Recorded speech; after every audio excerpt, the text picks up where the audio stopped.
This picture is of my sister, Mom, and I. It just shows how much my mom loved us. We were very close.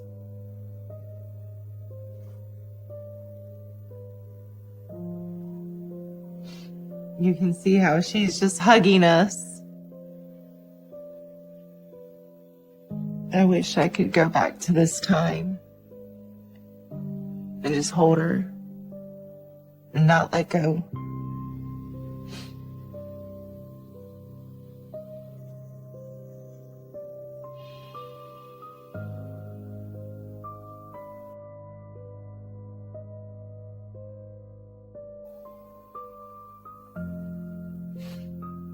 She was dumped in the woods like trash. My mom didn't have any enemies. I don't love people. And she did not deserve that.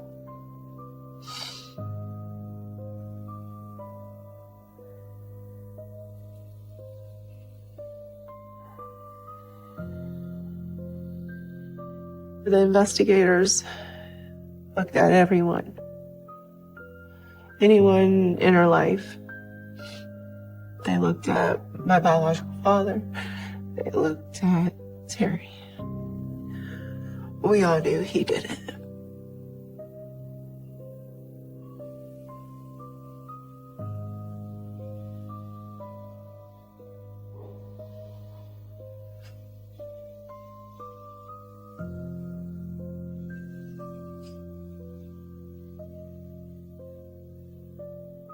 I see a murderer. As far as I'm concerned, I don't have a brother. I don't have any photos of him. I don't have any good stories of him. My children aren't at an age where I want them to know that evil like him exists. He disgusts me.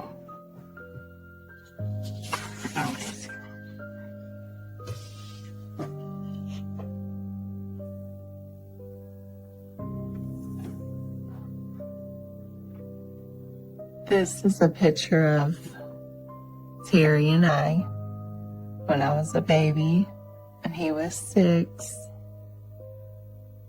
a very cute picture. We're smiling and so big. You can just tell there was a lot of love there. He was my mom's first child, first baby boy, and she loved him to pieces. He was cute and he was caring, but that didn't last long. It's hard looking at the picture, knowing what he ended up being capable of doing.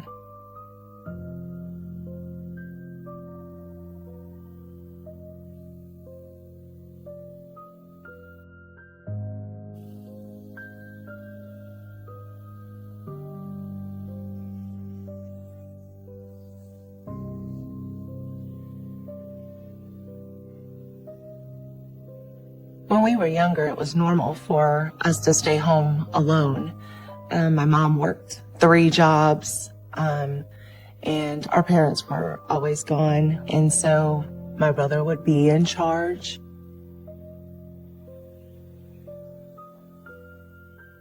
One day we were home alone and Terry told me to invite 2 of my friends over.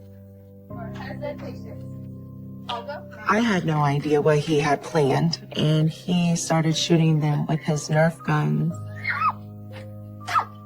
And at first, I didn't think anything of it exactly.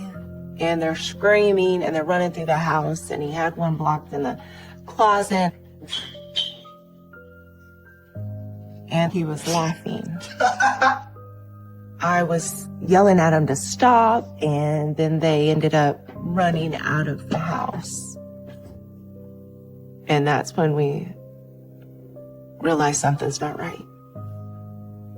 There was blood Terry had put sewing needles in his Nerf guns. And I asked him, I said, why would you do that? And he said, I just wanted to.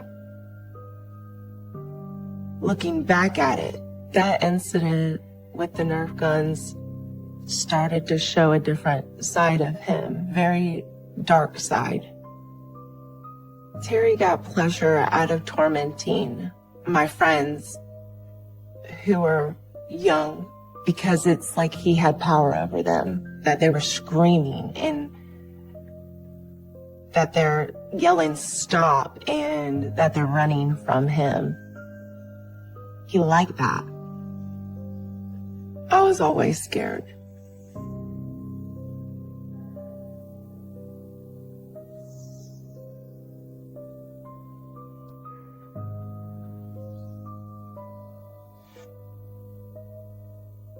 Terry would do these weird games with my sister and I, where he would give us an ultimatum. We would either have to lick his shoe or go inside a sleeping bag head first. And so I remember climbing in the sleeping bag, and he would sit on me where I was trapped, and he would start punching me. And I'm screaming because I'm feeling claustrophobic. I can't move. I can't get out. I'm hyperventilating because I feel like I can't breathe. And you're squirming and you feel like it's just not ever going to end. I definitely remember panicking about not being able to breathe because sometimes, he would like sit on it or tie it up. So then we'd, just really scary situations. But I know if you panic and freak out or start to cry or scream or anything, it angered him. It would make him mad. And I think he always enjoyed and got pleasure out of being so dominant over someone. And whenever we confront him, like, why do you do this stuff to us? Why do you always torture us, pretty much? It would be 10 times worse next time.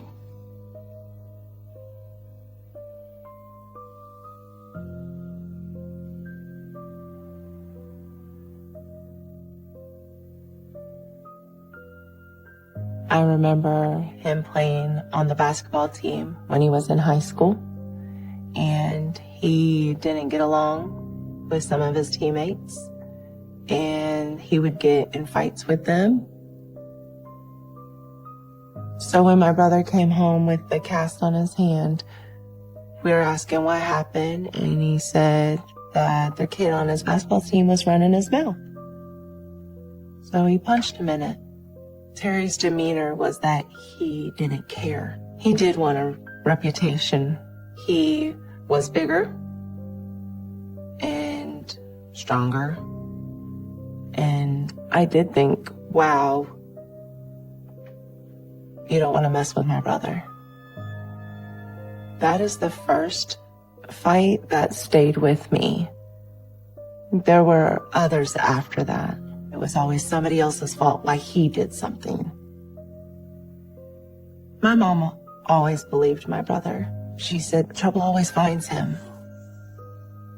I think Terry liked to hurt others because he was in a sense of control and power. Where do you think that came from?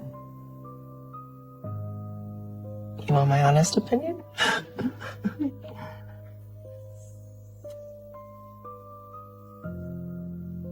It was his nature, because we did grow up in the same household, and my mom was very nurturing, yet Terry had this darkness about him. I knew the brother that I grew up with was gone. I didn't know who he was.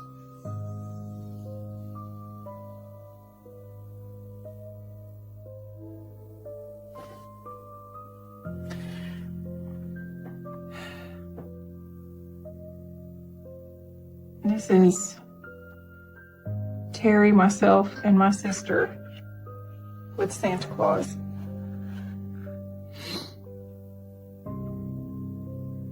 I don't know who made my outfit. We were cute kids. He looks like a sweet kid. He doesn't look anything like he does now.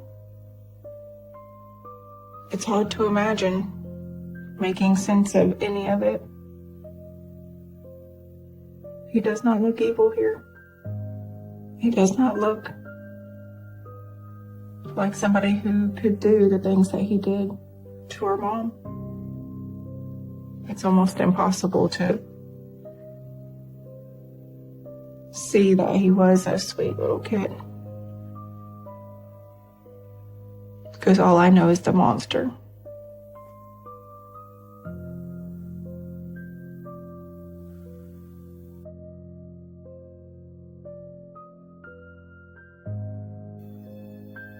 So growing up, my mother was Catholic. We prayed. God was very big in our life. He was the center of our household.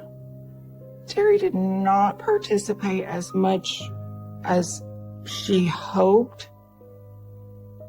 So there was a time that my mom was taking me to church and made him go because he was not acting right. He would just be so disrespectful and disobedient that it was impossible to live with him. So she made him go with us to church that day. And it wasn't long at all into the service that he was yelling that my pastor didn't need to be up there because he's telling everyone lies and he's going to go to hell for that. And Terry knows because he's seen it all.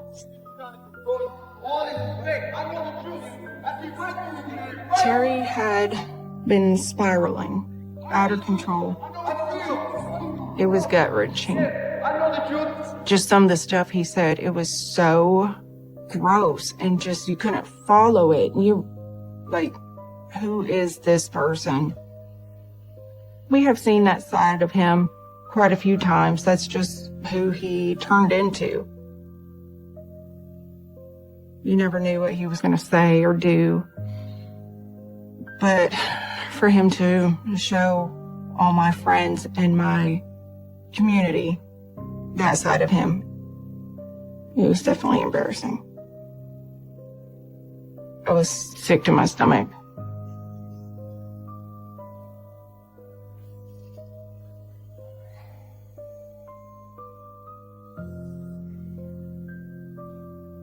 Terry struggled with being respectful. You couldn't tell him what to do.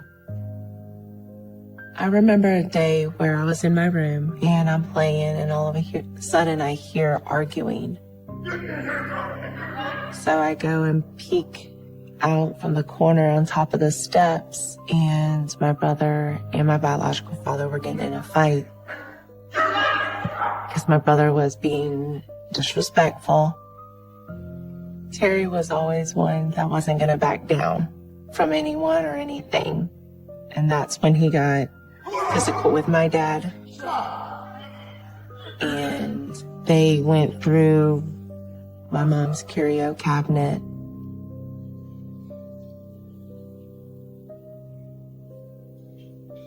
Glass everywhere. And my mom's over there just screaming, trying to separate them. And she grabs Terry because he had glass and blood all over. And Terry once again made it sound like it wasn't his fault. He wasn't remorseful. It was you come at me and that was what you're gonna get. I didn't understand why any of this was happening. It was very traumatizing to witness. And it still is an image and memory that still lives with me. He was out of control. So then my mom reached out to her brother in Iowa for Terry to go move with them It was not an easy decision for my mom to make, but she felt like she had no other option. My mom was at her wit's end. I did not miss him. It was peaceful when he was gone.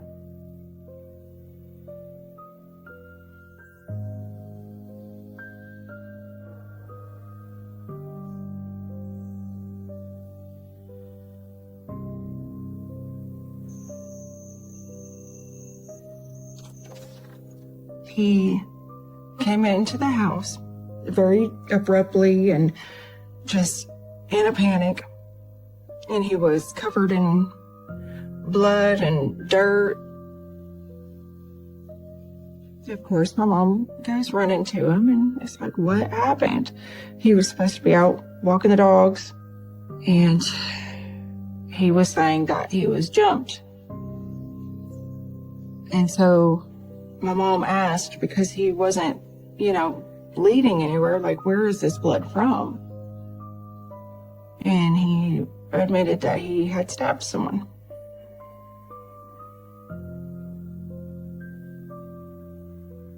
My mother convinced him that he needed to call the police.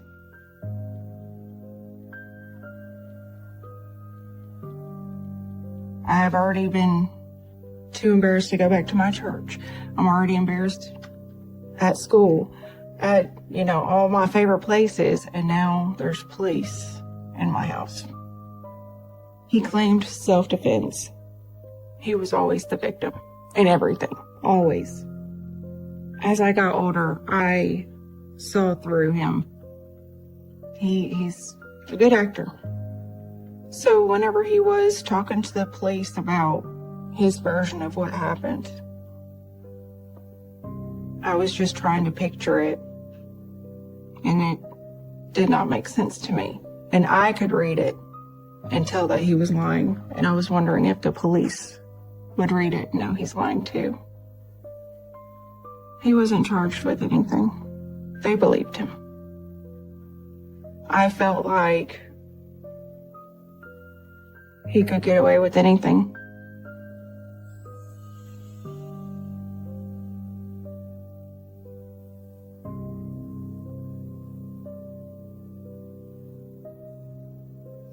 I love this picture.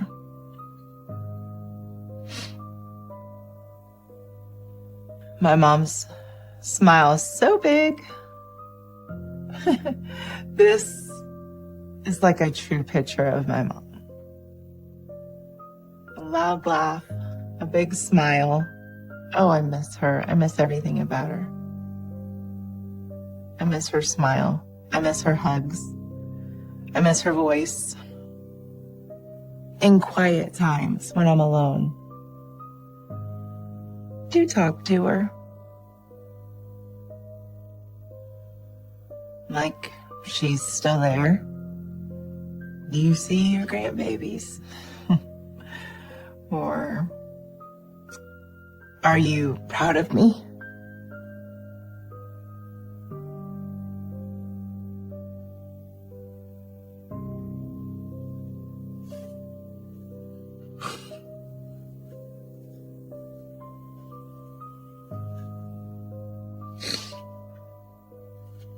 I just want my mom to be proud of me. I often wonder if she is.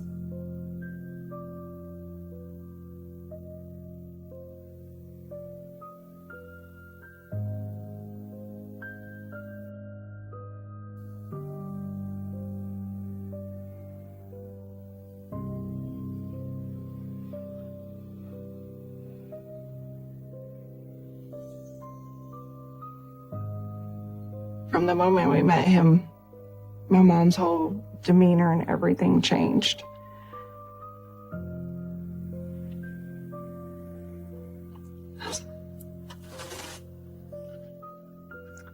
I miss him so much.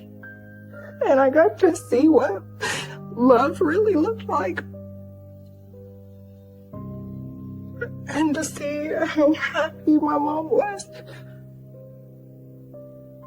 And he took in all of us with all of our baggage and our crazy and such a good man.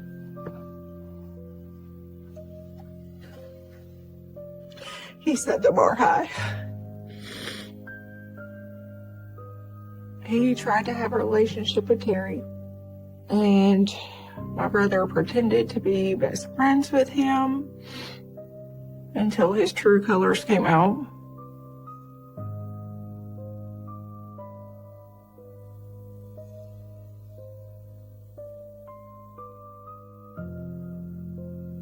I was disappointed because we all had our hopes crushed again. He was up for parole, and he asked her to be there on his behalf and state where he would be staying and the good things that he would be doing. And she shocked everybody by saying no. She did not think that he should be up for parole. It was very difficult for her to do. My mom was torn. She was torn because she loved her son and she didn't want anything to happen to him. It was a major turning point. He would write her letters letting her know what he thought of her and what a bad mother she was. And he was never going to forgive her. And everything bad in his life was because of her. They never let me read them, but I remember my sister got a hold of them and she told me some of the stuff that was in them. Tabitha told me he wanted to kill her. My mom struggled. She would cry. And my stepdad would just hold her and then he'd get upset. And it got to the point that her and my stepdad were terrified of when he got out. I think the whole house was on edge.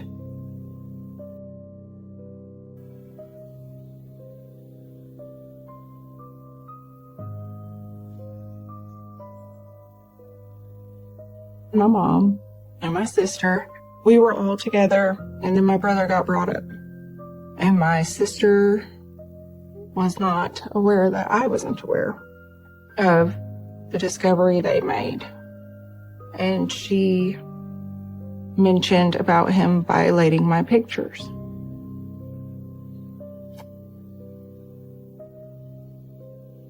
And I was like, what? What are you talking about? And she told me how he would cut me out of my photos and ejaculate on them.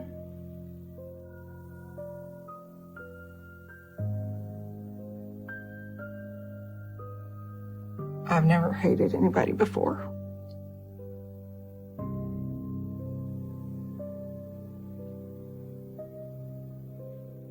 He did whatever he could to ruin our lives.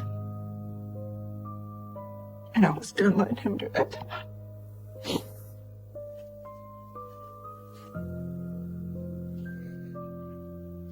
And from that moment, I swore I would never look at him again. And I meant it. And I made it clear to my mom I meant it. And I was done letting her take him back. I was done. And if she did it, then I'd be done with her. I did not want to show my face at school. I didn't want no friends. I couldn't go to church. He had taken enough from me. That is a sick, disturbed monster.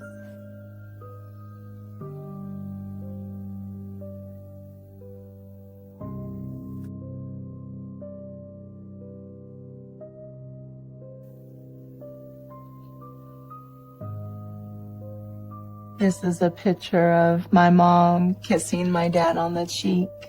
And this is when my dad was sick. My dad, Mike. It was very hard. My mom was a caretaker, so she was caring for him. Yeah, this is a hard time for her because the love of her life is very sick and she felt helpless. And she was just doing everything she knew to do to help him and take care of him. When Mike died, my mom went through so much grief and depression and loneliness. Just so sad.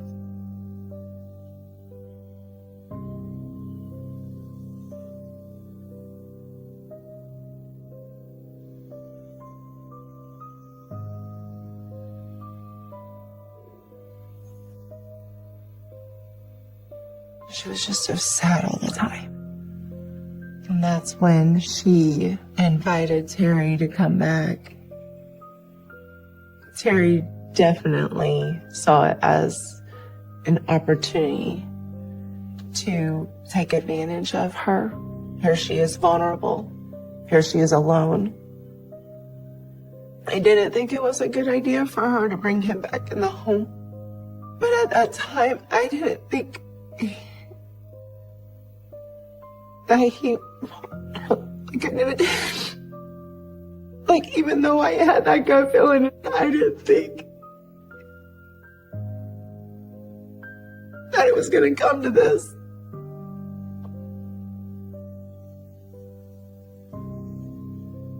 I wish I would have done something to save my mom.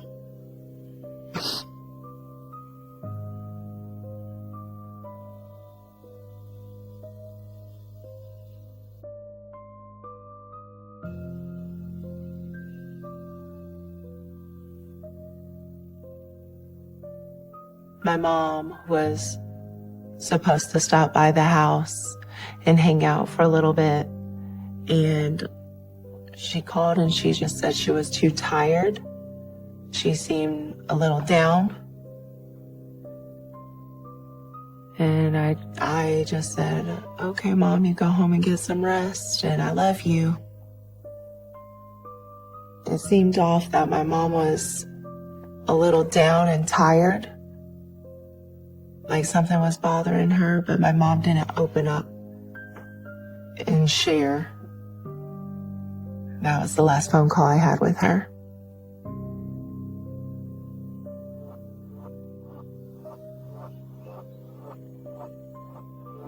So my uncle called me Wednesday.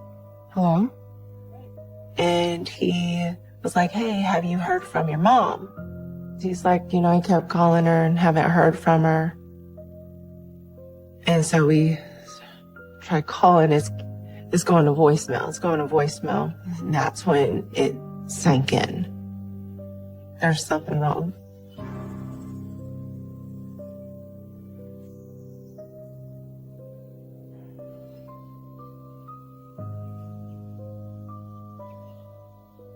She was hysterical on the phone. And all I could gather was, Mom's missing. But she just was screaming stuff into the phone. I couldn't understand her. So I hung up and I called my uncle. And I was telling him, something's wrong with Tabitha. I need you to go get her, figure out what's going on. She said, Mom's missing. And he said, and your mom is missing. And it still didn't register. I was like, what do you mean? Y'all are 5 miles up the road. How is my mom missing? And then I had asked my aunt and uncle, well, what does Terry say? And their response was, all he is saying is that she left. And didn't tell him where she was going without her dogs. I didn't buy it for a second. I knew that wasn't true. Like, point blank. That story's not true. Her dogs were a major red flag. She didn't go to a store. She didn't go to an event. She didn't take us to school without her dogs. If she grabbed her keys, they knew to load up.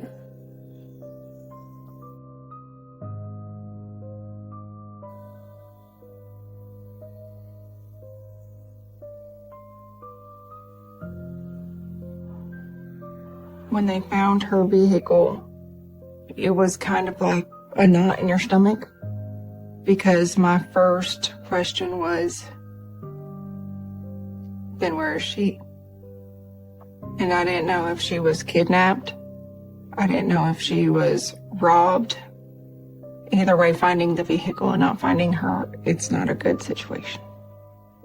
Her car was found not too far from the house, but on a road that we wouldn't have been on. And her belongings were on the outside of the car, but they were placed a specific way so that they could be found.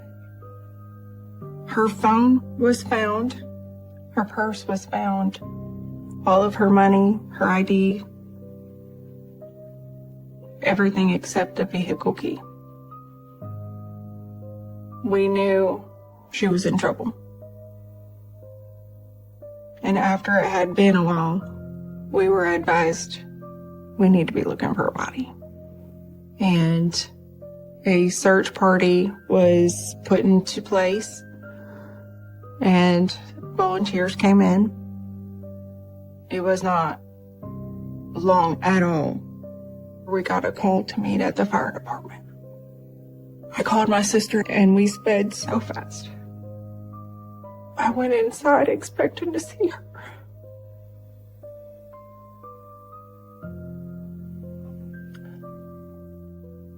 And they said we found a body.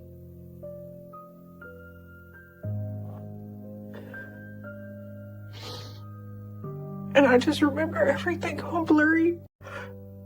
And I couldn't breathe. I couldn't see straight. They found her not far from our house at all. I used to walk to where it is, on the side of the road, with a bunch of garbage left there. My mother was strangled so severely her larynx was snapped in half.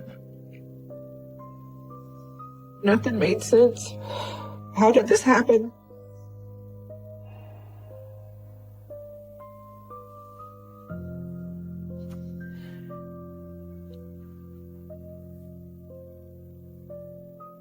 That was when I was pregnant.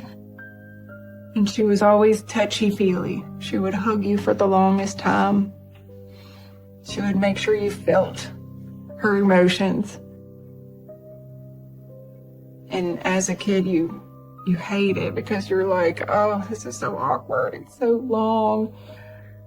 You're so weird. But I would do anything for one of them hugs now.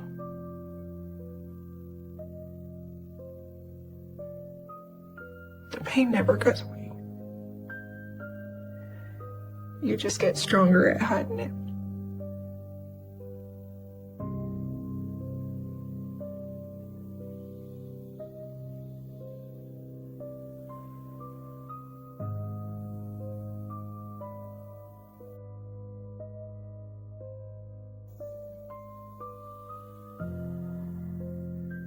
When I walked into the house, it was a very eerie feeling. Terry had taken over the house, so it was very strange to be in the home. It's very unsettling.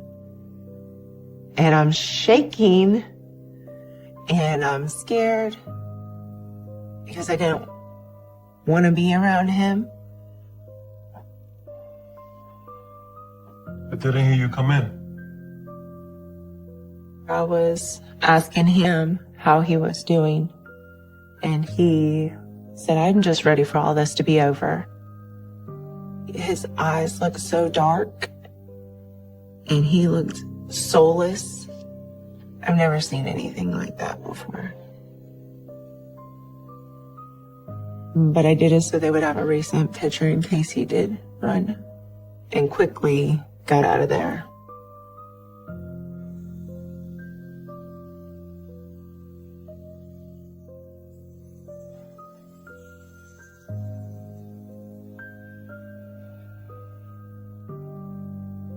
And as they were searching my mom's house, they found my mom's Betty Boo keychain that she had that wasn't in the car. Here we are on the road again. I didn't know the significance at first, I'm traveling. but on one of our trips to see Anne when she was pregnant, Mama Big Rig right there. and I'm recording. I don't even know why. I grew up with my mom recording us kids, you know. Mommy, you're gonna be a grandma. I know. I'm recording the scenery, I'm recording my mom, and as I'm moving the camera, I capture her keys and her keychain.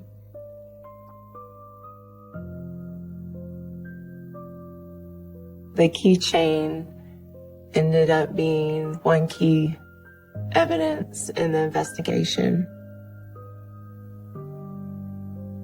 I didn't even know I had the video of it at the time. I was just looking at videos of my mom, and I was missing her. And that's when I was like, there it is. I gave him the video. I believe that is when they charged him with my mom's murder.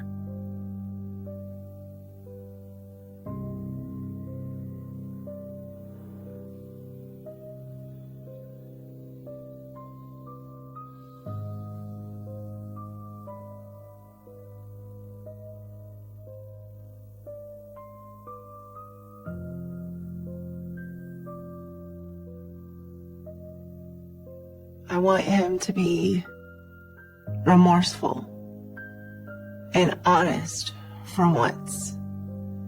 And I want him to take accountability. He took my best friend from me. He took my kids' grandma, who they'll never get to meet. I still have nightmares of him chasing me. I get frightened when I see somebody like him, and I hide. And then I have to catch myself. He's locked up. It's not him. I'm ashamed that I'm afraid of him. I'm trying to work on not being afraid and finding that freedom from that fear. It's hard to say, but I forgive him, which isn't easy, and I've had to work on it. And it's not necessarily for him, but for me.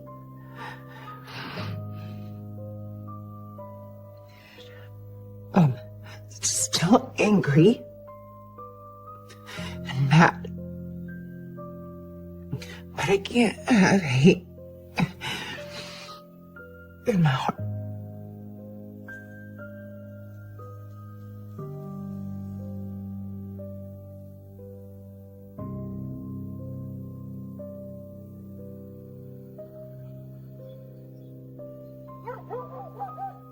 I was pursuing the death penalty. But in the state of North Carolina, that was not an option. I believe in an eye for an eye. And you reap what you sow. And that includes him. Terry Ellison is a monster. How could you hurt the one person who has never given up on you? I wonder all the time how somebody could be that evil and do that. Does he think about her? Does he hurt as much as we do?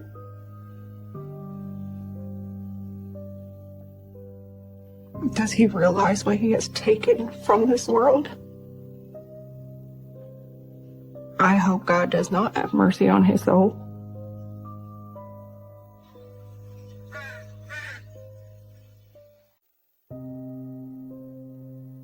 This is the gun that Edward used to shoot my mom. Edward had every intention to get this gun to kill my entire family. I don't think my mom saw the person that he was. She may have just seen the person that she wanted him to be.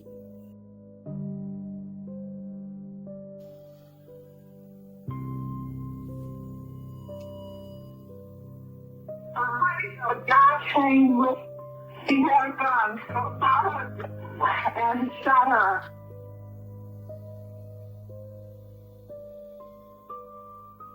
It's heartbreaking to hear my mom say that that's my husband. To know the person that you loved and were supposed to spend the rest of your life with tried to end your life. It's a hard pill to swallow.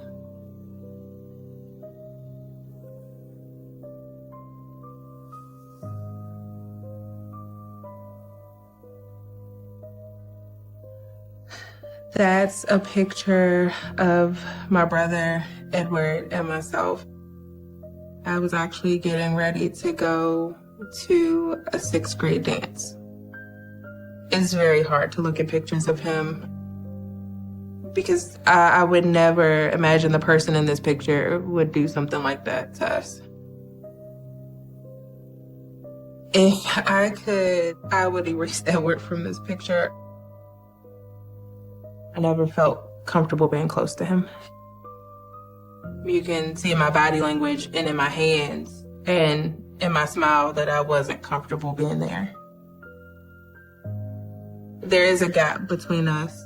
That was an unconscious decision to have that space. It felt comfortable to keep that space in between us.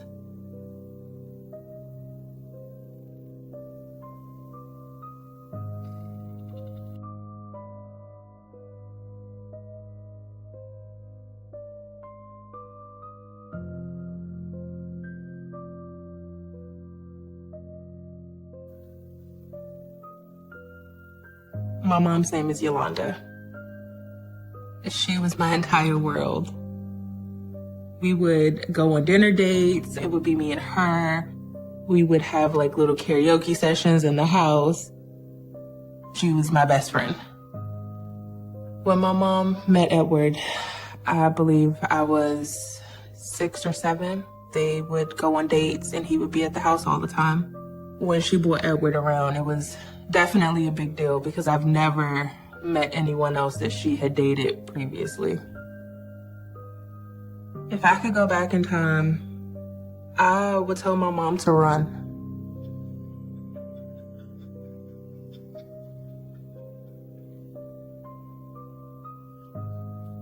I remember one day Edward promised to take me on a picnic. And it was supposed to be me and my mom and him, and we were gonna have such a great time.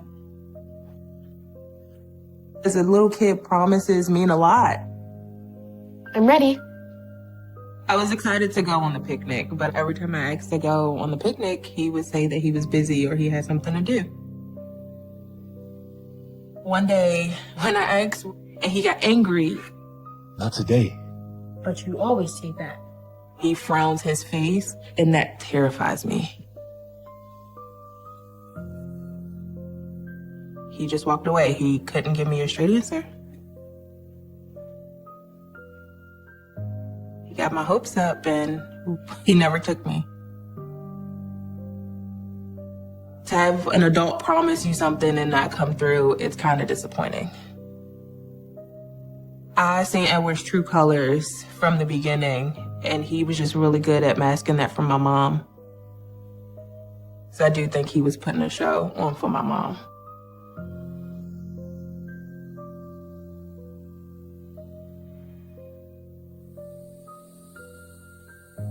My mom was excited to be pregnant. I was super excited. I was finally not going to be the only child. Edward moved in when my mom was still pregnant. And during that time, it was uncomfortable. The relationship between me and my mom was changing. It didn't feel like he tried to involve me in their relationship. A lot of the things that they did, it was him and her. Felt like he was taking my best friend.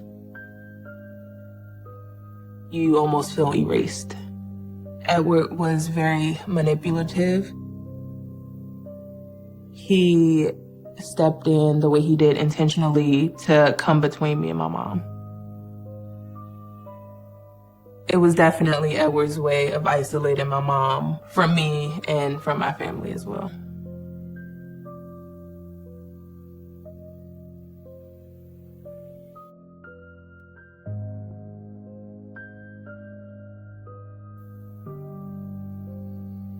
Growing up with Edward in the house, he made like specific rules.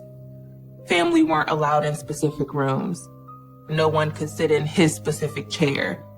He was very controlling in his nature. At one point in time, it became my job to iron all of Edward's work uniforms. We had a laundry basket specifically for his work uniforms, and I was expected to iron his shirts and his pants a specific way, put them on a hanger, and hang them in a specific closet for him. Edward had a specific crease in his pants and in his shirts that he liked, that he expected me to do. It easily took over an hour. And if he found one that he didn't specifically like how I ironed, he would get angry. What is this? He would call me stupid. He would say that I'm dumb. Do it again. I would have to go back and do all of the uniforms over. As a little girl, it makes you feel very low. It kind of breaks your self-confidence. Laura. He loved having control and making me suffer. I didn't want to be around him, and I didn't want to hear those things about myself. So even if that meant staying away from my mom, because him and my mom were in the same room, I would stay in my room.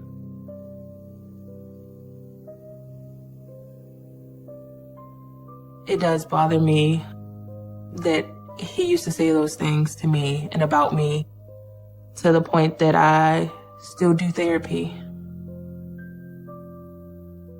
My mom was very passive in the relationship with Edward. She wouldn't tell me to do those things, but she allowed him to tell me to do those things, and she allowed him to set the rules of the house. I think that she saw a specific version of Edward, and that's who she wanted to believe that he was, to the point where she couldn't see the bad that he was doing.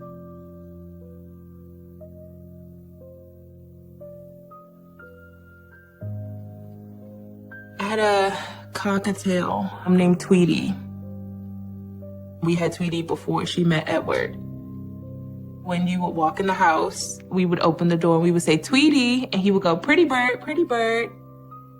We would take Tweety out of the cage and he would sit on your shoulder. Once Edward moved in, I can't recall us letting Tweety out. It was more so Tweety stayed in his cage. One day, me and my mom came home.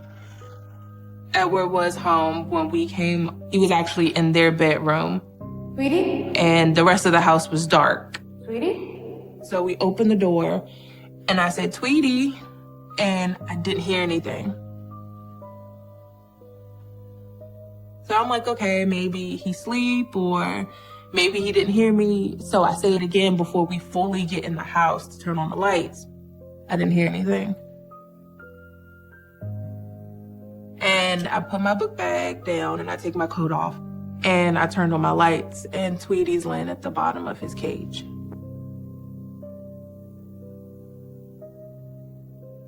Cockatiels are supposed to live, I want to say maybe 15 years.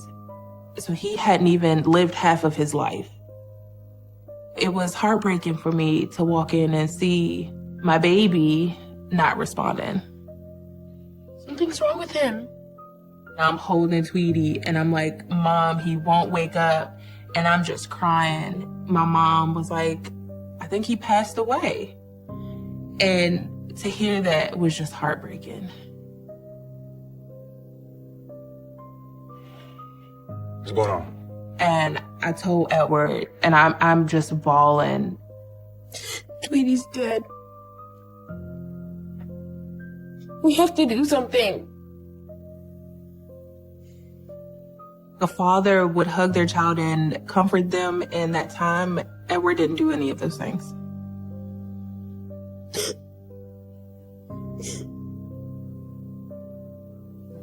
And I'm like, I want to bury Tweety. That was my first pet. Burying him seemed ideal, so that way I could have somewhere to go back and visit him. Give him here. I'll put him in a box. He just kind of looks over and he's like, I'll go bury him. I'll bury him for you. No problem. Edward said he buried Tweety while I was at school. When I asked where Tweety was buried, he said his sister's house. Years later, I found out that he didn't actually bury Tweety. He threw Tweety in the trash. I'm absolutely certain that Edward killed Tweety. It seemed like he wanted to only be the only good thing in my mom's life.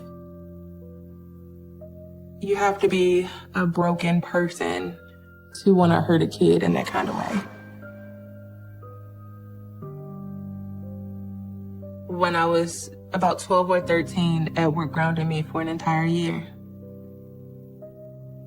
When I was punished, it meant no phone, no going outside, no riding bikes. I couldn't do anything extra. So it was coming straight home from school and coming in the house and doing homework, and that's it.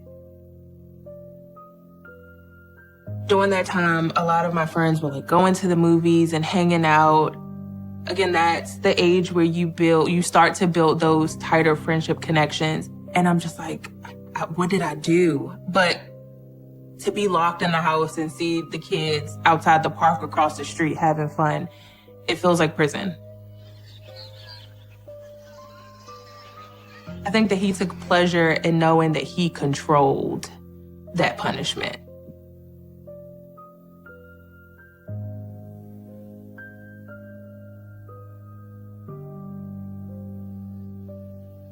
We went to kind of visit some relatives.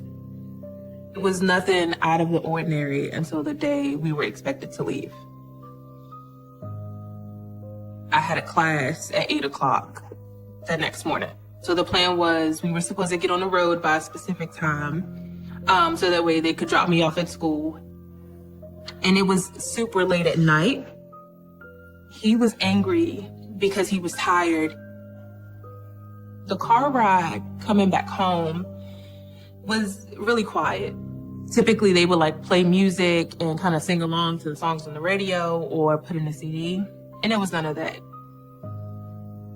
They're not talking at all, which was very strange for us. Growing up, they never argued in front of us. So that space was very awkward to be in. It was tense and heavy.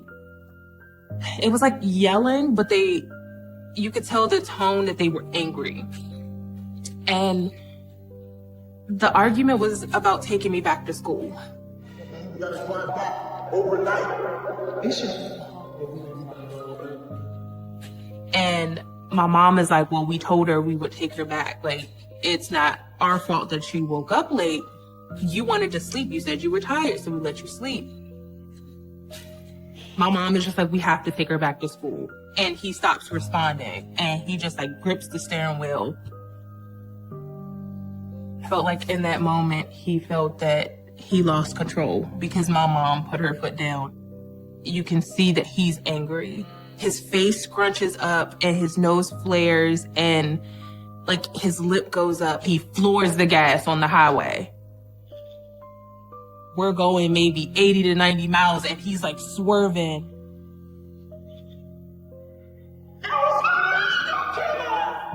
My mom is turned towards him and she's like, my kids are in the car. Like, you need to stop. And during that time, he doesn't respond.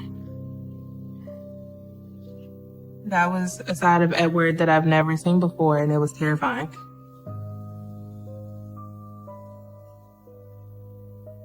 He didn't drop me off at school. He actually went to our house. He pulled up in the driveway.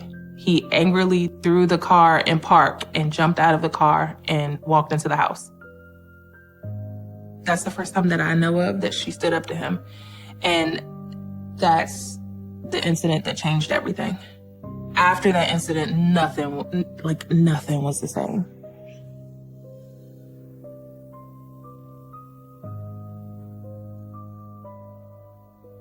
I was actually back at school. I want to say it was maybe 7 or 8 o'clock. I get this call from my aunt, and it was my brother on the phone. And he's crying. He was telling me that we were going to be okay. We were going to find a house. Everybody's going to be okay. I'm very confused. When he's saying all of this stuff, the big sister in me is just like, I just need to get him to calm down. He finally gives the phone to my aunt. And my aunt is just like, he hit your mom. And at that moment, it feels like everything stopped. I never imagined that happening. And you're just stuck. Because in my mind, I'm trying to figure out how we got to this point. And it's just like, what happened?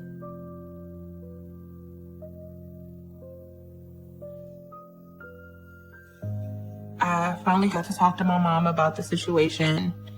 And she had told me that night her and my brother came home. They go in the house, and she said Edward is just like trying to start an argument. What time it is? He's just like, where have you been? And you had my son out all hours of the night. You should have been home. And he acts like he's going to throw the remote control at her. And she jumps. And he says, oh, I got you scared. I think that was one of them power moves that, again, he likes to play. So it's, I have control. If I throw this, then you're going to duck. And you're scared of me now, so I'm in control. She went and grabbed her pillow because she was just going to go sleep in Arthur's room. As she was trying to leave out of the room, he basically pounced on her. He knocked her over the ottoman and started hitting her. Arthur pulls out his phone and calls the police. Edward realizes that Arthur's calling the police, and he gets off my mom and looks at Arthur. And my mom immediately jumps up and she's like, if you touch him, I'll kill you. If you touch that boy, you a dead man. And that's when he walks out of the house.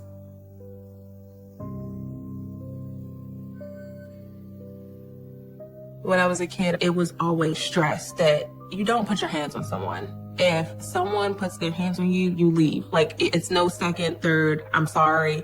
It's none of that. It's you leave because it's not safe. And she's always stressed. If they did it once, then they'll probably do it again. It was hard to hear my mom tell this horrific story to me over the phone. Like, it almost seemed surreal. I wouldn't have imagined anything like that ever happening. I'm stressed, I'm angry, I'm frustrated, I'm worried. I could tell she was crying. She was like, don't worry, we got everything figured out. When she told me that, I felt relieved because she was finally getting away. Like, she finally had had enough. Like, that was her last straw. My mom filed and was granted a restraining order against Edward. So I knew my mom was leaving, and I thought that that was the end of it.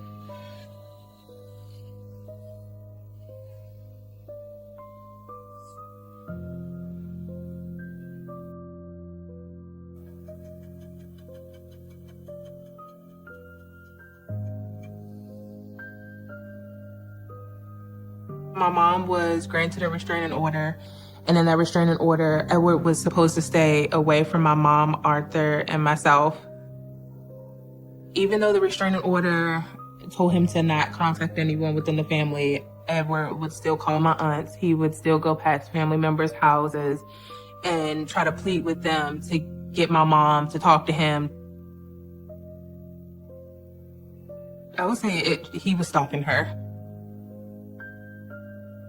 It was one instance in particular where my mom had a doctor's appointment. And when my mom came out of the doctor's appointment, he had left a letter on her windshield of her car. When my mom seen the note on her car, she was scared. It is scary to think that he followed my mom, because if he knew where she was at the doctor's office, then I would think that Edward knew where she was staying at. Finding out that he left a note on my mom's car made me angry. I knew that he was violating this restraining order. My mom had actually told the judges and told her lawyers that Edward was breaking this restraining order, and they didn't do anything about it. They should have locked him up, but they didn't. In this situation, my mom did everything that she was supposed to by law to protect herself and us, and bad things still happen. It would have definitely been different if they had actually listened to my mom.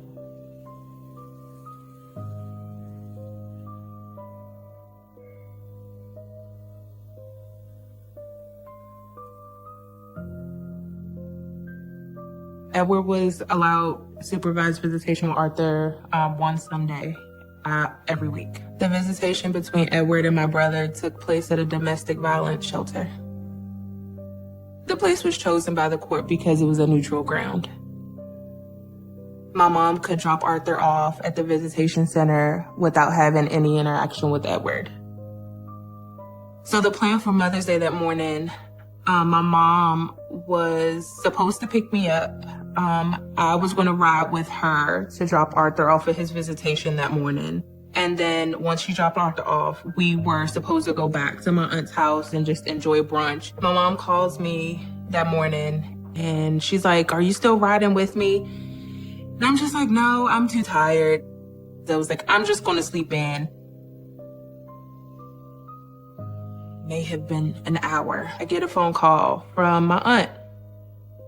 I picked up the phone and she's yelling. She's like, "Don't brush your teeth. Don't jump in the shower. Don't do anything. Just get dressed." She's like, "Just go get in the car." So I immediately jump out of the bed and I'm like trying to throw on clothes and I'm running, trying to put on my shoes. And I'm like, "What's happening?"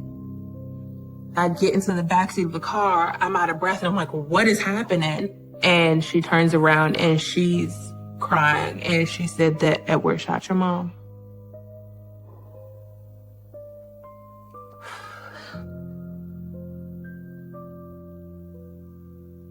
Wait a second.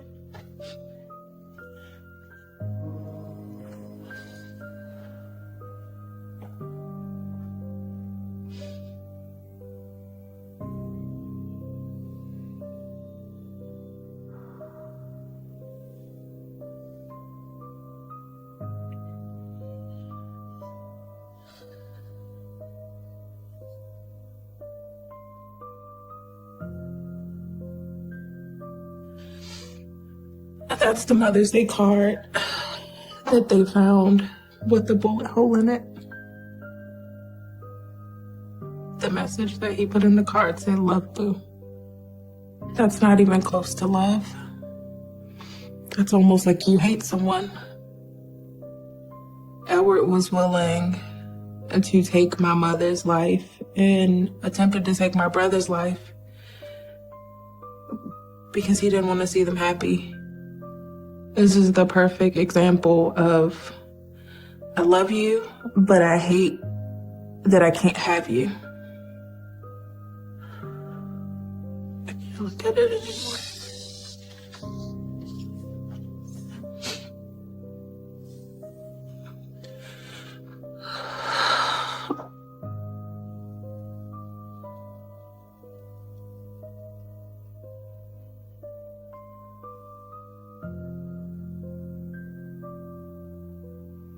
didn't know if she was alive. It was like everything had crumbled from beneath me. I don't think it's any words to describe that feeling. I don't think I've ever felt hurt as much as I did that day. I couldn't think. I couldn't process. It almost felt like I couldn't even breathe. And then something in me realized that my brother was there. I'm like, what happened to Arthur? Like, where's my brother? Is he okay? And nobody could give me an answer. I didn't learn the details until we got to the hospital.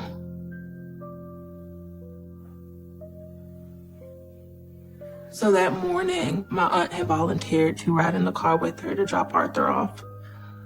They went to the visitation center, and my mom and Arthur got out of the car.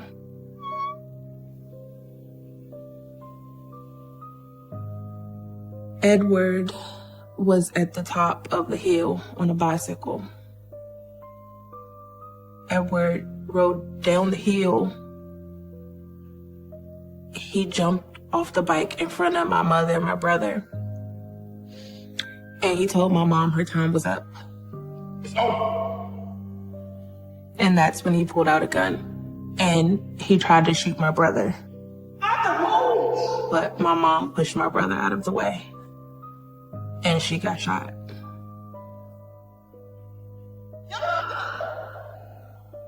He wanted my mother to see her son die first. And Edward tries to shoot my mom 3 to 4 more times, but the gun jams. My brother runs to the van where my aunt is parked at, and Arthur's on the phone with the police, and he points the gun at the car and yells at my aunt, "I'ma kill you, B," and tries to shoot at the van. And the bullet ricochets off the windshield. And he runs back up the hill and he disappears. Not even in my wildest dreams would I have thought that he would have done something like that.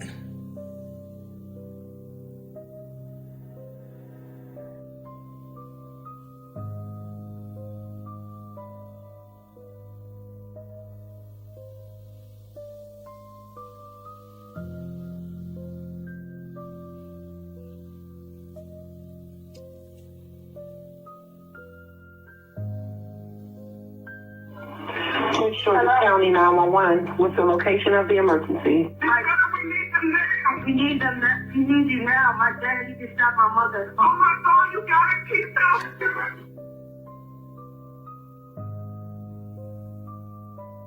This was the 911 call that my brother made after my mother was shot. I'm so hurt that my little brother was the one who had to make this call.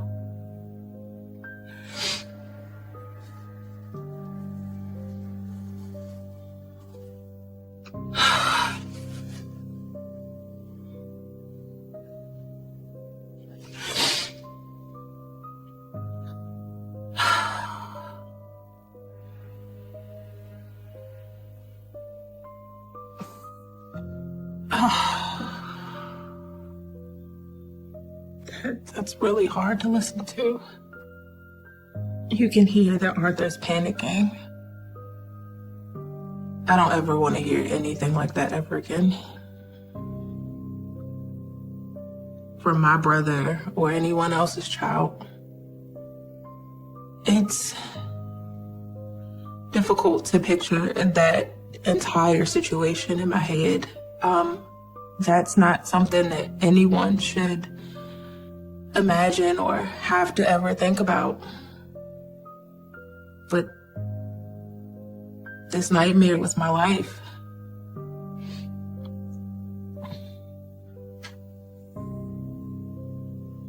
And Edward was the one who made this a nightmare. Since that day, Arthur has put on this shell, and he feels that he has to be the strong one. Before this, he was able to be a child. And after witnessing all of this, he wasn't able to be a child anymore.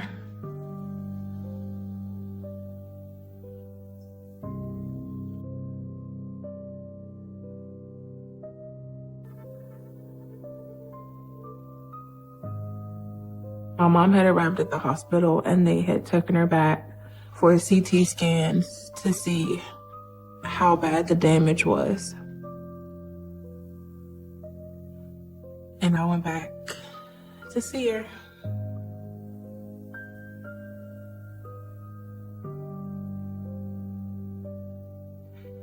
And she had her eyes closed.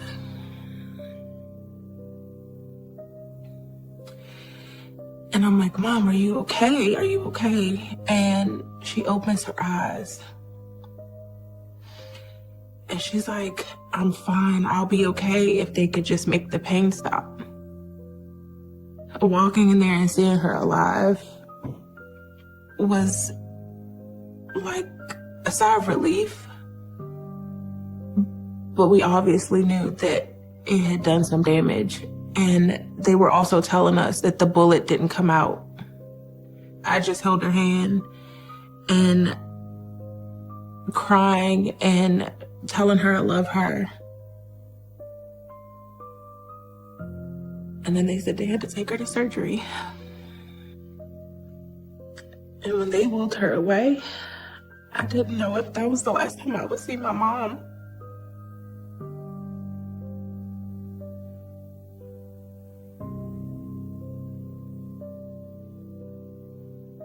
The last time I was here was before the shooting. I try my best to not ever come around to this area. It just brings back too many memories. It's just a really hard pill to swallow, knowing that my entire world changed in front of this place. So I want to be able to air those wounds out, to be able to heal.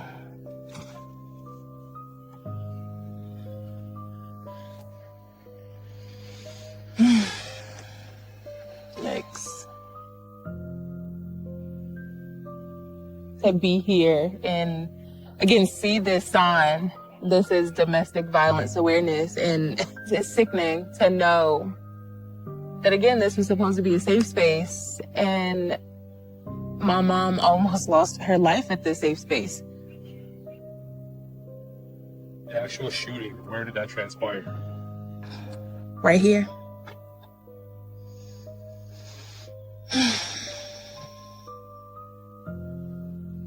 To look at the spot and be where Edward tried to take my mother's life, it's just, you don't have the words.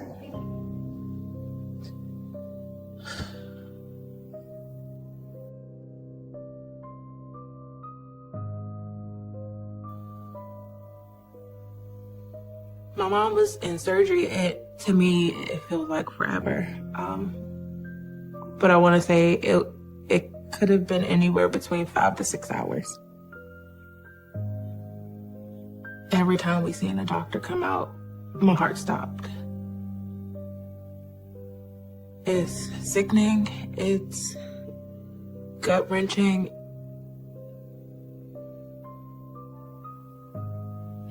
When the surgery's finally done, I walked into the room and my mom is just laying there. And it's all these wires and machines and a lot of beeping. And she's just stretched out on the bed. If I didn't know that that was my mom, I wouldn't be able to recognize her.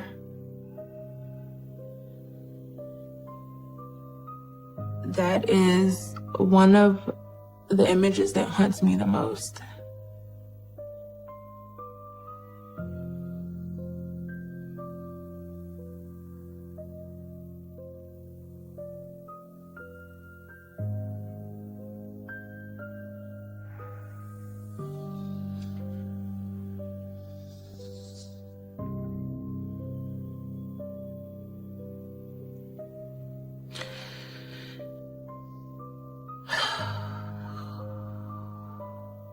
I've never seen these pictures before.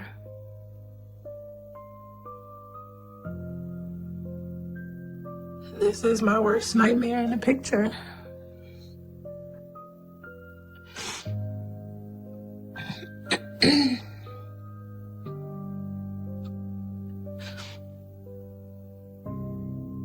Everything that you could possibly imagine from that day comes back.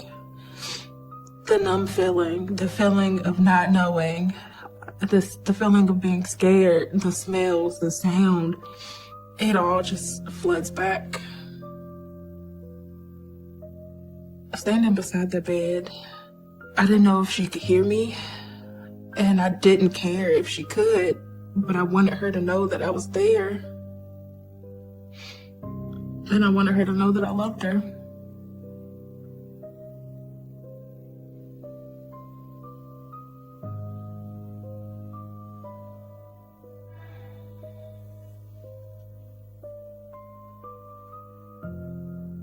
This is the first note that my mom wrote while she was in the intensive care unit.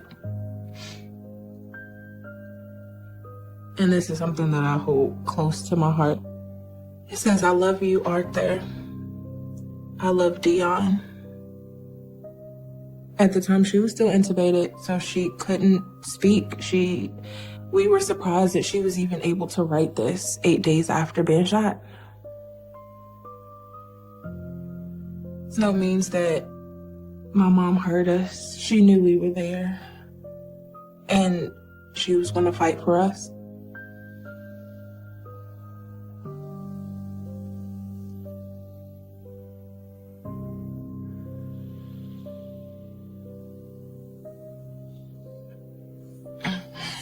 I can't look at that. I know exactly what that picture is. It's his mugshot, and it almost looks like he's smiling. And it makes me so angry because it's almost like he enjoyed what he did. And I can't stomach looking at his face. If there was anything lower than hell, is where Edward should be. It's like the judge said, Edward doesn't deserve to see the light of day. And I don't even think prison is where he should be. If not prison, where should he be?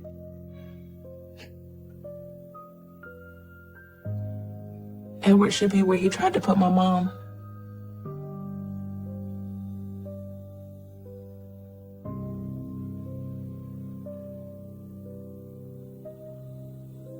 My mom was so lucky that day. And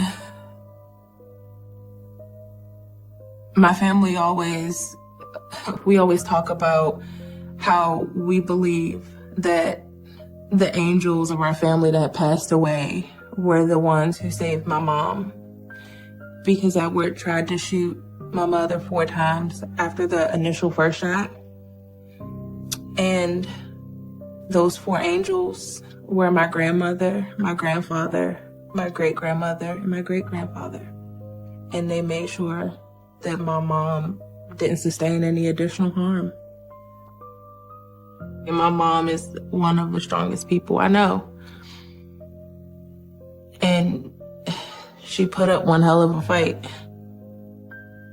My mom literally took a bullet for my brother. And my mom would do anything to protect us. My mom is a hero, and she's my hero.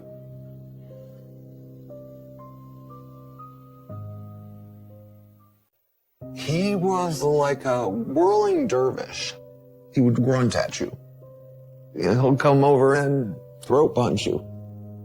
And I was scared of him even when he was in prison for the longest time, but I have to tell the story so if he ever gets out, hopefully somebody will understand. Don't let him into your life. Don't let him in.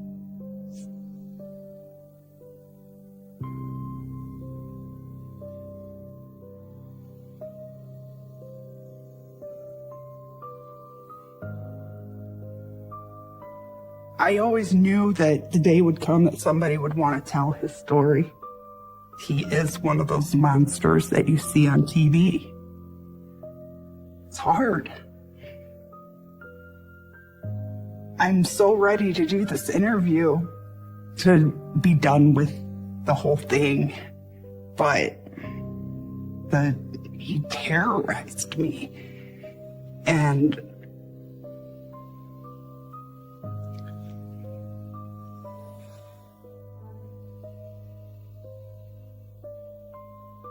this makes me sad for what he did to me and other people. I wasn't the only one. It breaks me. It breaks my heart. It just hurts my soul. I have 2 sisters and a brother, Patrick. He's about 4 years younger than me. My mom and dad broke up, and my mom was with Vern. That's Patrick's dad. And they got married, and it was toxic from the beginning. Patrick was crazy ever since he was like a toddler. But even though he was like that, he was just my brother. I didn't know that he was going to be the monster he came out to be.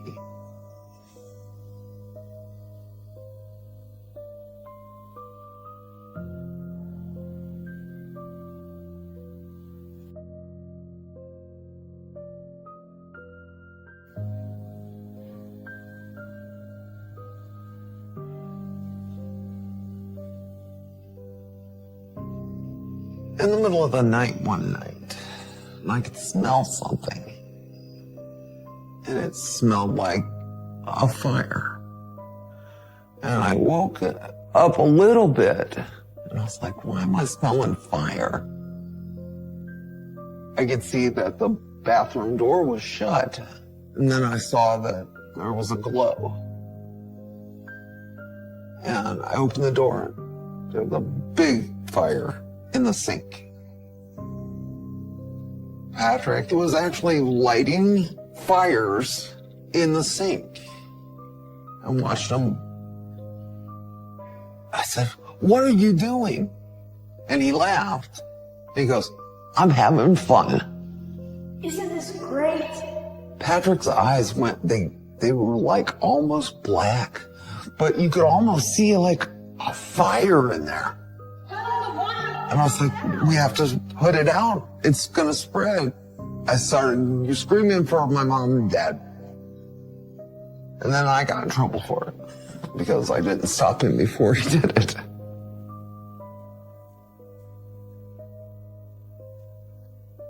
I don't know why that would be my fault, but Patrick had already went back to his bed and went to sleep. We were trying to put out the flames and he's asleep next to him, like nothing happened.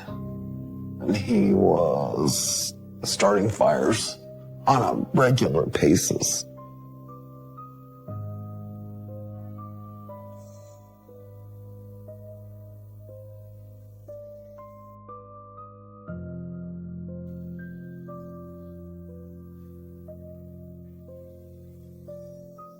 Every camping trip, every excursion he got with Dad, he got more sinister. It was the last time they went. They came home earlier than they were supposed to.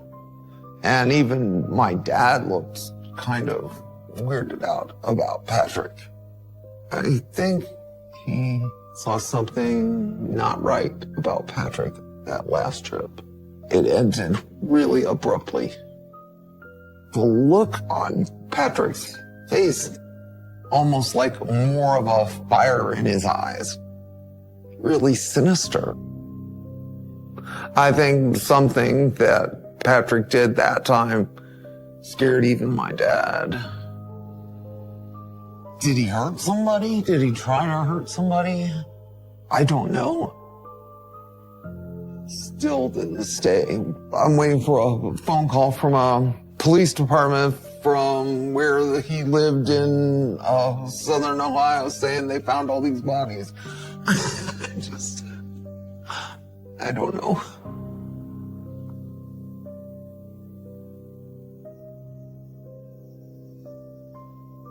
My dad got Patrick this gift one day.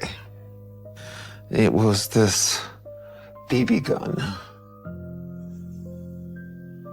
We lived in this wooded area, and I could hear something.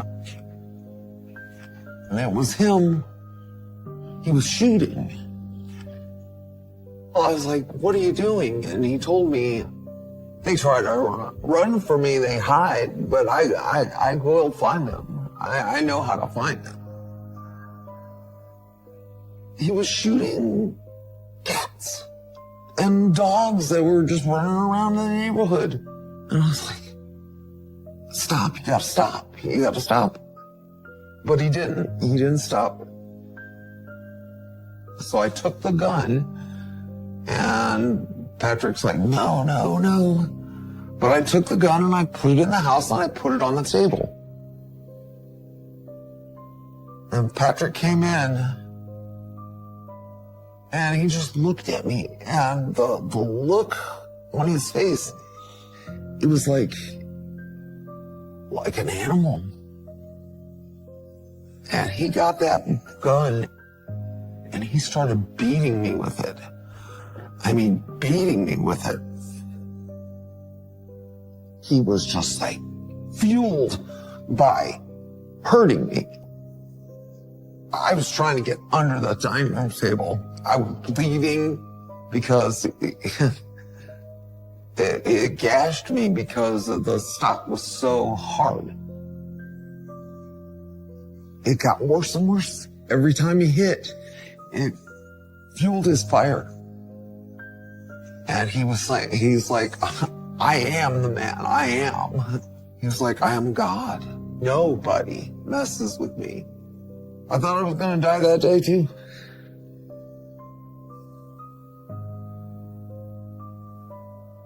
And my dad was sitting in his chair watching it.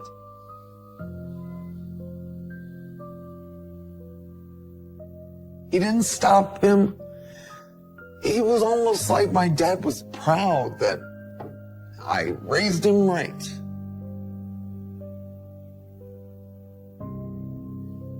But my grandma was there, and she was freaking out. They thought she was gonna have a heart attack. And then my dad made him stop. I was in the hospital for 2 days. I had a concussion. I had to have stitches over here and in my knee. My ribs were deep bone bruises. The doctor said if he'd hit me square on, I'd have been dead. He was a monster. He was like a monster when they just hatch.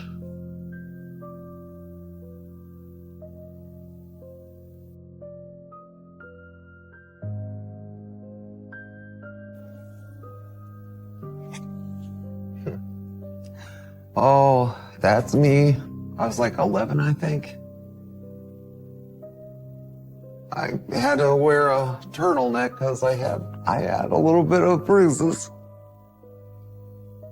I knew my life wasn't like anybody else's. One of my friend's moms picked me up from school, and I went to their house. Night and day, man. The parents were nice. The kids were nice. Nobody was screaming. Nobody was getting hurt. I told my friend, is it like this all the time? And she's like, what do you mean? Nobody yells here.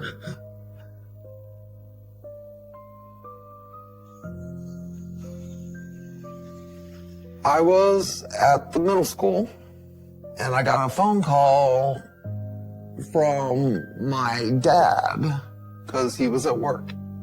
And he said that Patrick had gotten into trouble this kid at school had this new truck that he got for his birthday, and he was playing with it at recess. And Patrick wanted the truck, and he wouldn't let Patrick have the truck. Patrick put this kid in the hospital. And I came home, and he was already home with my dad, waiting for me. Yeah, I didn't get all the way in the house before I was on the ground. And that time, my dad hit me a few times, and when I was on the floor, Patrick kicked me a few times. My dad would tell us, maybe it'll be your lucky day, but maybe it won't. Maybe this will be your last day on earth. I think I passed out a little bit. All I know is a little while later I woke up. My dad said, clean up this mess. You gotta start dinner. Your mom's not gonna be home until 6 o'clock. So I started cooking dinner. I was in trouble because I didn't save him from hurting somebody. I still don't understand that.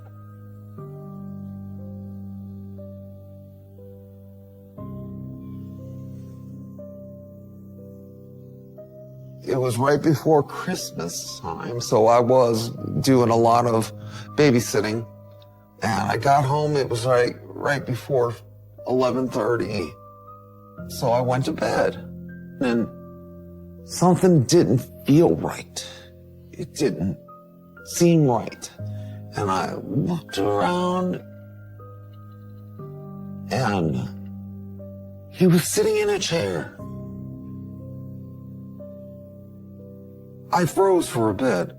I thought I was dreaming. It was just a nightmare. He was just looking at my bed. I looked towards my sisters to see if they were all right. When I first looked at them, I thought they were already dead. I didn't see them breathing right away. And he's just eating chips. I was like, Patrick, what are you doing in here? And he goes, nothing. I'm just watching you. I said, why are you watching me? No reason. Not right now. I said, how about you go and leave me alone, or I'm just going to have to wake up Dad. So he went back to bed. It was weird. Real weird. And I didn't want him to go to sleep because what he was going to do, I didn't know what he was going to do. I was like, yeah, he's coming to kill me. I watched him grow into a monster, and I tried to stop it.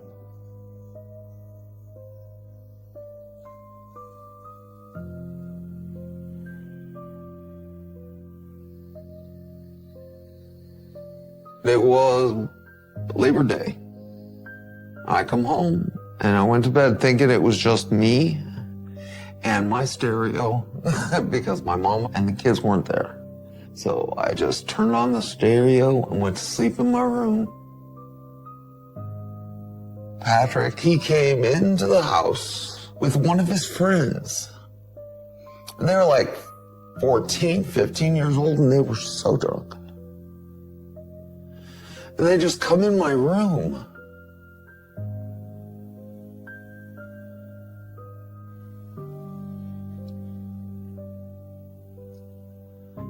Okay, hold on.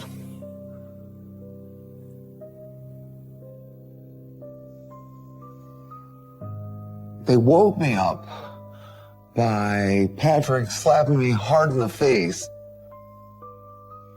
And he said, hey, bitch, you need to take us to the mini mart so we can get some more beer. And I was like, no. And his friend was like trying to get in bed with me. And I said, get away from me. Get away from me. And that's when Patrick said, well, maybe he likes you. I was like, Patrick, I'm your sister. He's like, no, actually, you're not. Dad told me you're not my sister. You're just another woman.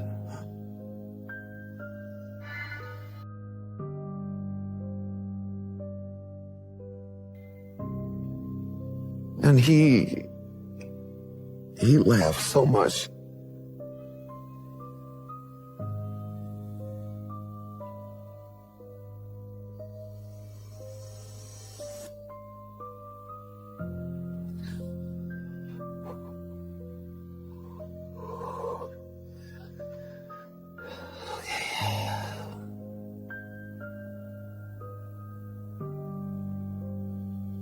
Sorry. I went in the shower and I locked the door and I got in the shower with my PJ on. I just actually laid down in the shower and cried and cried and cried. Well, I just stayed there until the morning. I got all the stuff I could get into backpacks and bags, and I walked out. And I walked 2 miles to my friend's house, and I never went back. I was done. I was so done.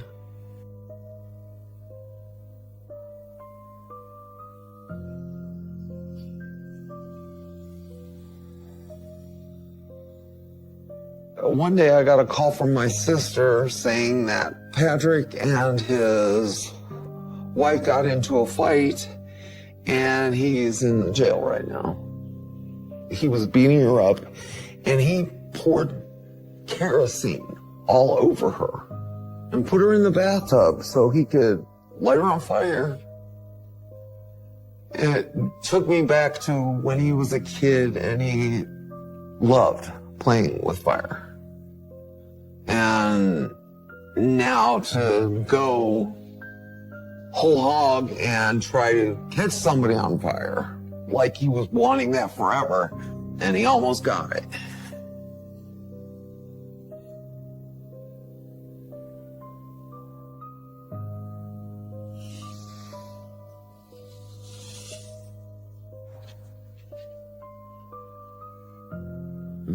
This is a statement that Angela wrote after he tried to burn her with kerosene. I asked him to stop, and he just kept slapping me. Then he dragged me off the couch and hit me some more.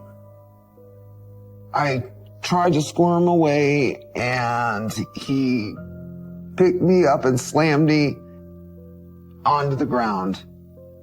He hit me a few more times and grabbed the kerosene can. He said that it would be pretty funny for the trailer to go up in flames and him and the baby get out since I'd be burning up with it, and poured it all over me. What got me is it was so vivid. Me just reading it, even though it was so long ago, the vivid is in my mind of her writing it, knowing it had just happened to her. It chills me.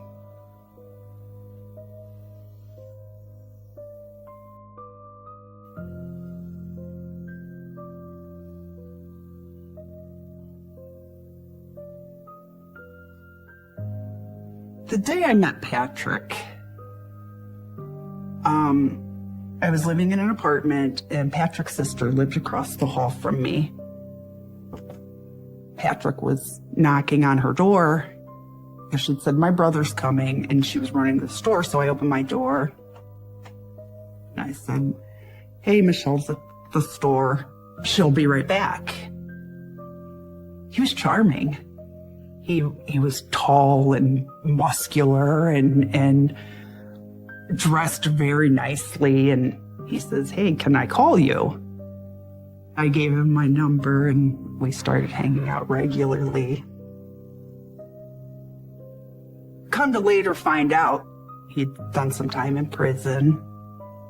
And after him and I had been dating for a little while, Patrick told the story. My wife and I had been fighting.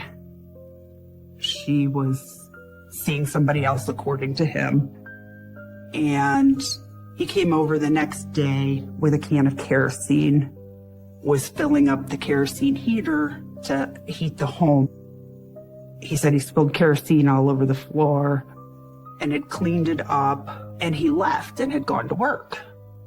A couple days later, the police came to arrest him for abusing her.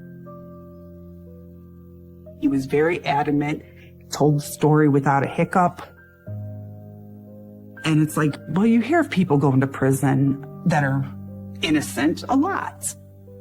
Never once did I see an inkling of anger, of anything in his eyes that hinted that he was anything but honest. He was really fun. Until he wasn't.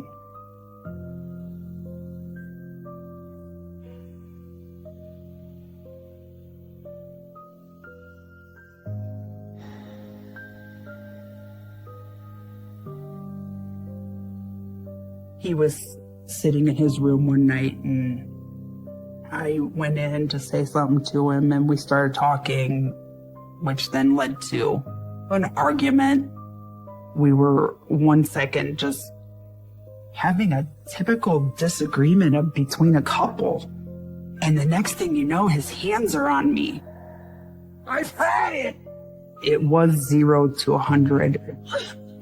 He grabbed me so hard and I started crying, and I was like, "You need to let go of me. I'm calling the cops. You are not going to put your hands on me." Let go of me. He instantly let go of my wrists, had me by the throat, grabbed a knife off of his desk, put it to my throat, and said, "Go ahead, bitch.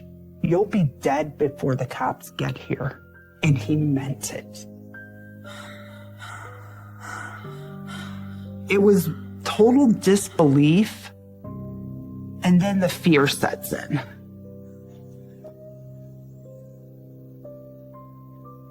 I realized the reason he went to prison was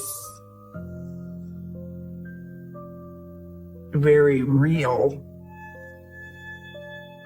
He went to prison for actually doing what he was accused of doing, convicted of doing. I didn't call the cops that day because when he told me he would kill me before they got there, he would slit my throat, leave me laying on the floor bleeding out, he meant it.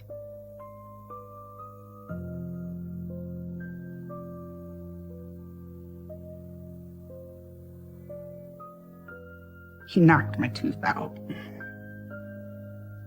that day.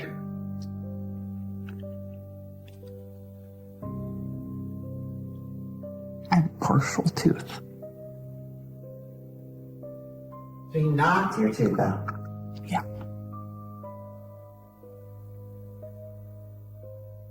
Something as simple as brushing your teeth now reminds you of Patrick. You know, it seems, something so little that you do every single day is a constant reminder. You have to work really hard to keep it at bay. I was just a shell. I didn't know what to do. And in the beginning, it was easier to blow it off because it didn't happen regularly. But by the end, it was daily. No matter what you said, no matter how much you tried to say the right thing, it didn't matter. You knew you were going to take a beating for it. He terrorized you. I took those beatings. I was terrorized. It happened to me. He did this to me. But not just me.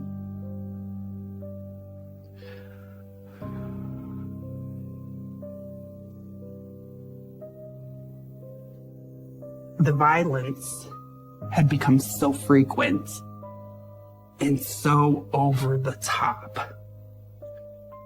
I got to the point that I actually said to him, "Why don't you just kill me?" And he looked at me. I've never seen anything like it. It just made the hair on my arms stand up again.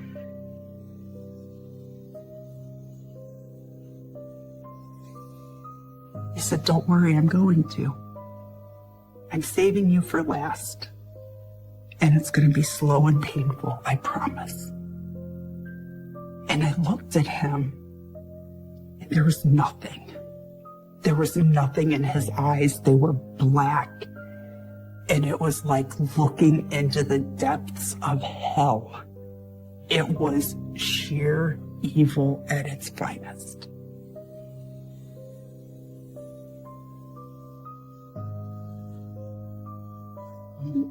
I knew something bad was coming. And I couldn't stop it. I didn't know how.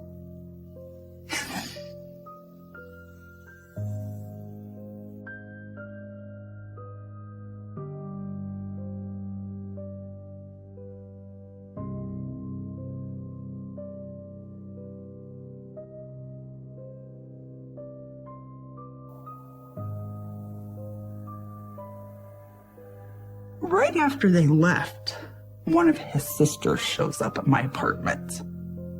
I said, "The police just came and picked him up." And she goes, "Oh my God, where was he last night?" I don't know. I don't know where he goes. I don't ask him. I don't talk to him any more than I have to. I'm like, "What is going on?" She said Angela's house was burned down. And it was arson. His wife is dead.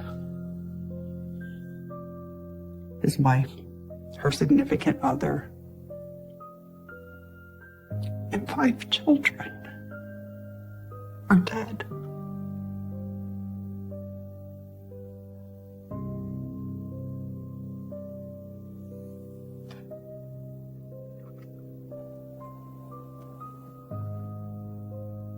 This is a picture of Angela's house.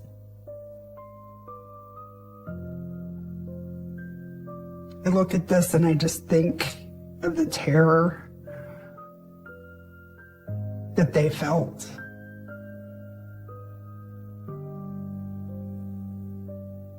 These are the images that haunt me most. The fire. It's not just 4 walls. A family lived there. Children had memories there, toys and Christmases and Easters and Thanksgivings. And somebody felt they had the right to take that all away.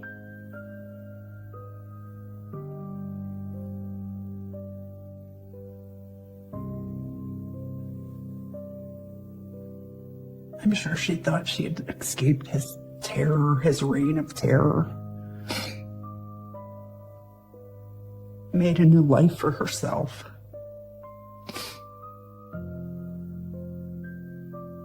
And he took that.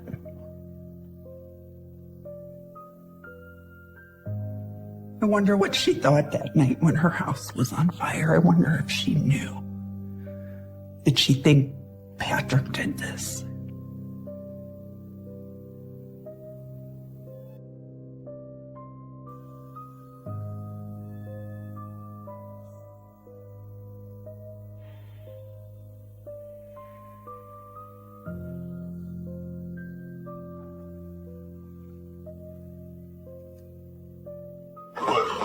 Yeah, I haven't had no contact with her since before I got out of prison. I understand you have a job to do. I didn't realize when I was seeing you, I had not known what happened at all.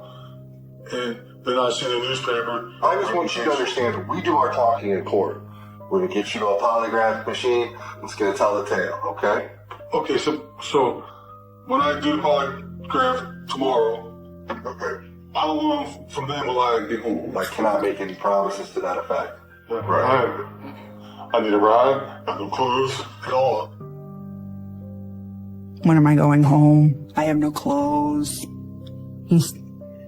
For somebody that just found out his wife was murdered, he didn't get too chilling. Sends chills down your spine. There was no regard for, oh my gosh, what happened? Oh my gosh, was my daughter there? You've never heard him ask that. Was my daughter there? Kind of interesting.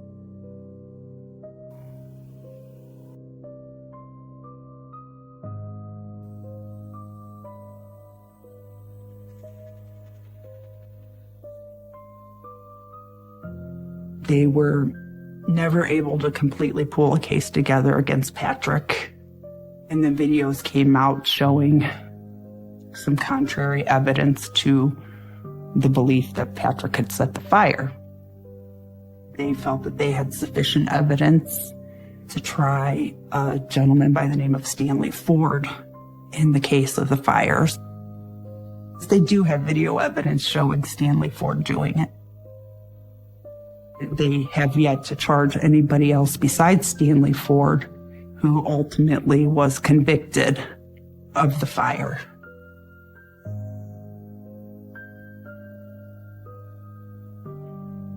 Despite that, every ounce of my being believes that Patrick did it. Patrick had a hand in it. I don't know exactly where. I know Stanley Ford had done some time in prison at one time. I tried looking to see if Patrick and Stanley Ford's time in prison overlapped somewhere. Maybe he owed him a favor. Maybe Patrick protected him. I don't know. I have no idea. But I believe that there's somehow, somewhere, a link between the two. I never once doubted that he did it. And I believe that with the very core of who I am.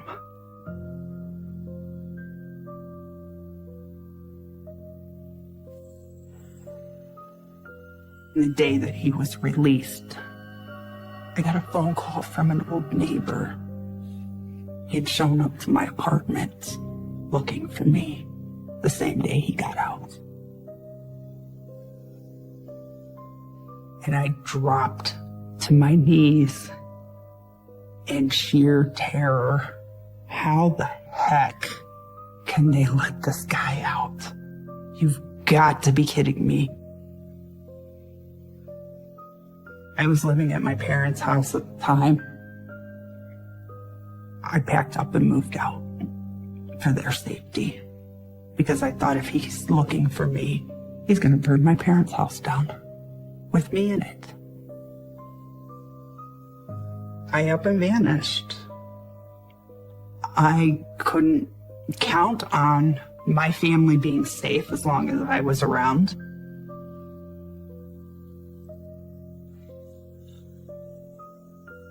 I learned through social media that there was another arrest. This time, he was arrested for attempted murder.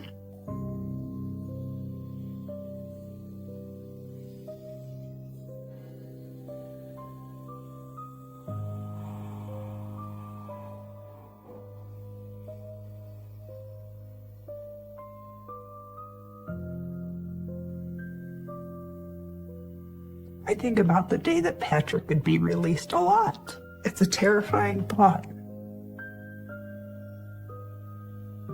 He's not just going to change his stripes and get out and all of a sudden be this model person. He's shown throughout his whole life from childhood on that that's not who he is. Best case scenario, I can hope he dies in prison. I can hope that he never gets out.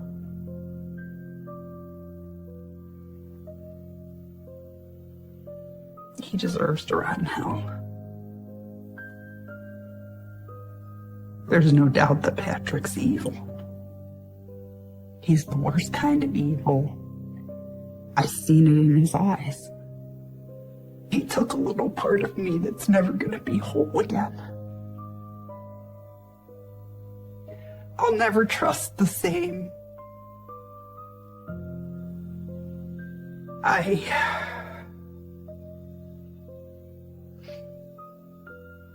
Your sense of security is always shaken.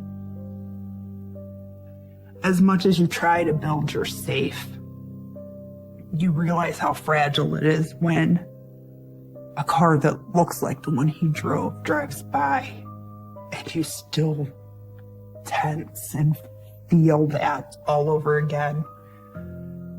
Or when you're somewhere and you see somebody out of the corner of your eye that maybe resembles his stature, and all of a sudden you're doing a double take like, oh my God, is it him? Even though you know he's in jail, you still have that sense.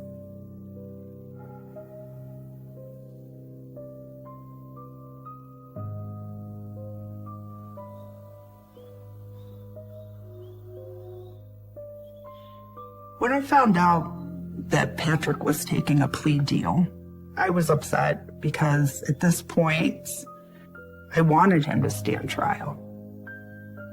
And part of the plea deal that Patrick took was 16 years with the judge not allowed to take into account victim statements. Again, our voice is gone. When is anybody going to give a voice to this? And that's what I hope this does. This gives me my voice back.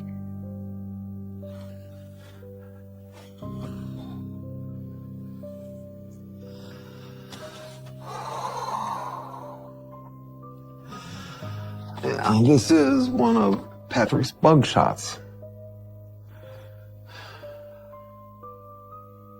He still has those eyes like you could see in his face. I can see in his face because I saw him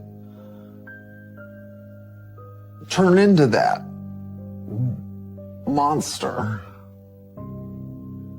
And the eyes, even though they're older and he's older, those eyes are still piercing and waiting. It haunts me.